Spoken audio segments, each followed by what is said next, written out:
Georgia Republicans say that Senate Bill 202 will make elections safer. Minority Leader James Beverly and others say it will suppress the vote and hurt small businesses. Senator Ossoff was back in Macon earlier today. Find out the details of an announcement he made and what that means for Bibb County School District. The Cherry Blossom Festival is back after the pandemic canceled it last year. Organizers tell me this is the one you don't want to miss. Bibb County Sheriff David Davis provided context to this photo of jail conditions that circulated social media just a few days ago. If you want to participate, the process is simple. You can either fill out their form online or you can handwrite a letter and drop it off at their office. Just make sure you take an envelope from this pink mailbox and fill out the form on the front and put your letter inside, and then you put it in this red mailbox. One change they made was selling tickets in pods. You can see those seats are designated with white dots. Any seats that aren't being used are blocked off with yellow caution tape to allow for social distancing. It's important to shop in pairs, keep your items clear from others, and to lock your doors.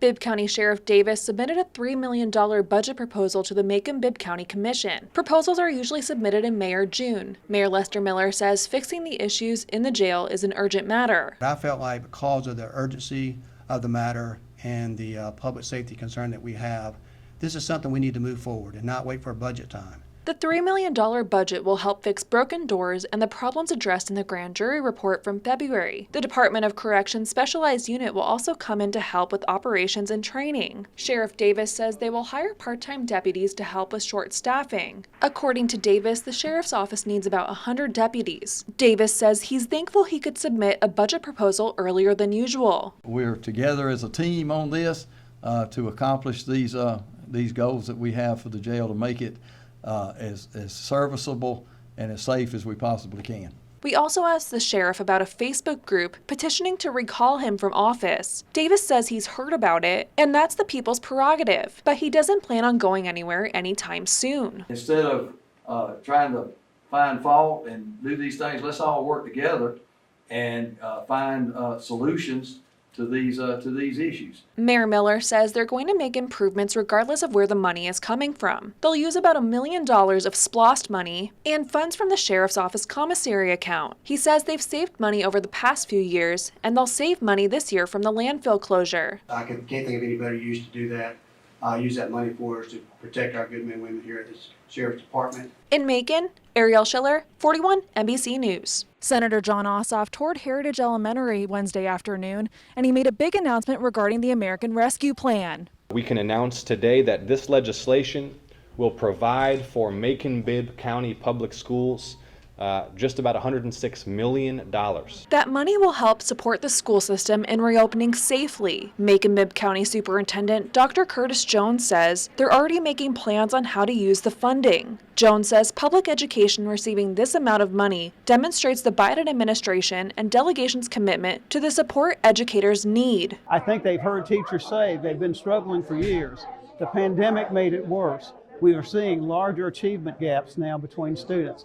This gives us an opportunity to say we're going to make it a priority. Daryl Morton, president of the Macon-Bibb County School Board, says the money is transformative and 20% of it will be dedicated to help learning loss. Morton says it's a chance for the community to move forward. It's really important for us as a school system to spend that money wisely in a way that has the biggest impact and is the most sustainable. And we gladly accept that responsibility. According to Senator Ossoff, the school district has flexibility in how to use the funding. He says they want schools to reopen swiftly but safely too. He shared what it means to be able to help local school districts. What I feel passionate about, and I know that the whole team here feels so passionate about, is that we really owe it to these kids to make the investment in their futures that is required so that they can fulfill their dreams. In Macon, Ariel Schiller, 41 NBC News. Katie Peterman began her career as a Warner Robins firefighter in January of 2019. The department recently named her Rookie of the Year, making her the first woman to claim the title in department history. Peterman says it's an honor. It just makes me feel very proud, and I hope that I'm not going to be the last one, and I hope I'm just the beginning of it. I hope it inspires some other people to want to come and join this type of job. Assistant Chief Scotty Durham was skeptical if Katie could handle the job at first, but says once she went through training, he was shocked at her abilities. And now that she's been working on shift 1, he is impressed and proud of all the work she's put in so far. Durham says if he could have voted for Rookie of the Year, he would have voted for her. She is very capable. Matter of fact, she's more capable than some of these men that we have around here. And I'm so proud of her for that. And these guys that work with her, she couldn't be in a better place here. Durham says Katie has already gotten her Firefighter 1 and 2 certification and Georgia Search and Rescue certification. She's also going to EMT school. He says other chefs in the department have noticed her tremendous work ethic. She's the first one to get up and the last one to sit down. She's always working. She's always working, always helping. And so, you know, although she's on my shift, the other shifts see it too. And they want her. Katie loves her job and feels like she's gained a second family. She says it's the best job in the world and shared advice to young girls. I've been told since the day I was born that I could do anything I put my mind to, and I actually have a lieutenant here that tells me that too, and I believe that with my whole heart, that if you want to do something, if you put your mind and your whole body into it, your soul into it, you could do it. There's nothing you can't do. In Warner Robins, Ariel Schiller, 41 NBC News. Many small businesses have felt the pain of the pandemic, but one local Perry business found a way to increase their profits and rebound from the losses they had.